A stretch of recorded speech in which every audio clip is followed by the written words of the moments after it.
Okay, magandang araw sa inyo guys. So ayan, nag lunch break tayo, pabalik na tayo sa opisina. So ayan, shoutout kay Boss Koroy. Ayan, nakasalubong natin. So ayan, balik tayo dun sa sasabihin ko sa inyo. Ayan, magandang araw sa inyo guys. So nag-video ko ngayon kasi gusto ko lang magpasalamat dun sa lahat na nag-pray para sa nanay namin, para sa kanyang successful operation. Ayan, maraming salamat po sa inyo, lalong lalo na sa inyong mga panalangin po na maging successful yung operation ng nanay namin. So, isa ngayon okay na po siya. Marami pong tinanggal sa kanya kasi nagkaroon naman ng mga bukol. Mahirap kasi mag-disclose ang information sa social media. Kaya kung ano, DM nyo na lang ako, magre-reply naman ako. So ayan, magandang araw sa inyong lahat. At shoutout po sa lahat na nanonood ng ating mga videos. Ayan. Sa mga nagko-comment, nagla-like, and nag-share, lalo sa mga nagpo-follow, shoutout po sa inyong lahat. So ngayon, pabalik ako ngayon ng opisina kasi nag-lunch break lang po ako. So ayan, nag-video na rin tayo para makapagpasalamat kasi yung isang pinost ko medyo nagka-problema kay Meta, kaya binura ko. So ito, hinako na lang sa video para mas maganda na rin.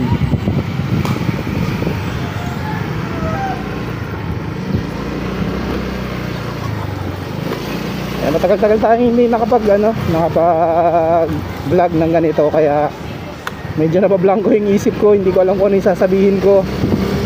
Ayan. Doon pala sa mga nag-request, ayan, pag day off ko na lang, utang ko yung mga request nyo. Ayan, December na nga pala.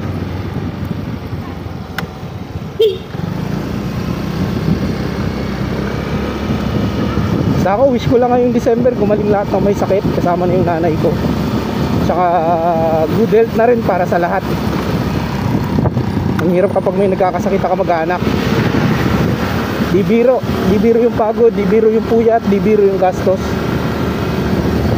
Isa lang masasabi ko, ingatan natin yung mga sarili natin. Sana lang talaga gumaling na lahat ng may sakit. Sobrang hirap din talaga.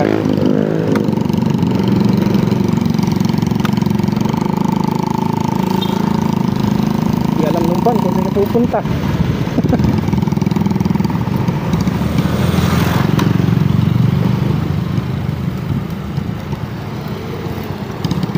Shoutout sa mga nakakasalubong at nakakasabay natin. Ayan, doblingat na lang tayo sa biyahe. Kanina daming sasakyan dito.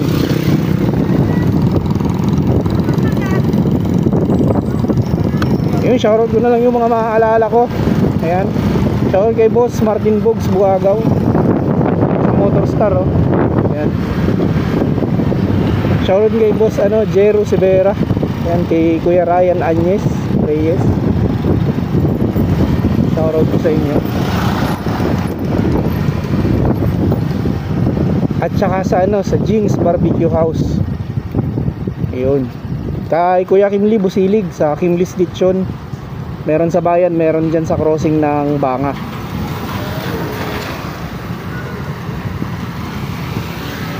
Yan na, naka-red pa. So pagdaan natin ng tulay, hindi muna tayo magsasalita kasi papaspas tayo ng hangin. Let's go!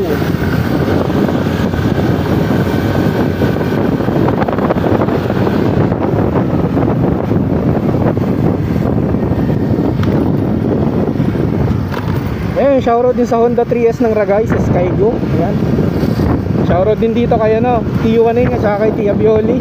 Ayan. So ngayon na lang ulit ako nakapag-vlog ng ganito. Nabablanko talaga ako, wala akong masabi. Well anyways, comment down below na lang kayo guys para may mapag-usapan tayo mamaya pag na-post ko na to. Ayan, shoutout sa Zone 3 Pares. Nadaanan natin si Boss Adam Bagangan. Shoutout din pala kay kay Boss Don at saka kay Boss Gerald Busili. Ayan, malapit na tayo sa opisina guys. Pasensya na kayo, ngayon lang kasi ulit ako nakapag-vlog, nakapag-video, ganito, bumabiyahe. Dahil medyo nabablanko ako, hindi ako nakapag-prepare kung ano yung masasabihin ko. Kaya malapit na ako sa opisina. Kung nangangailangan pala kayo ng appliances, punta lang kayo dito sa Williams and Saragay. Zone 1, Agropasyon. Unahan lang ng GPS building at saka PL Ormilla. Ano, Williams and Saragay. So yan guys, hanggang dito na lang yung vlog natin at ano, yan. See you sa next vlog. Peace out.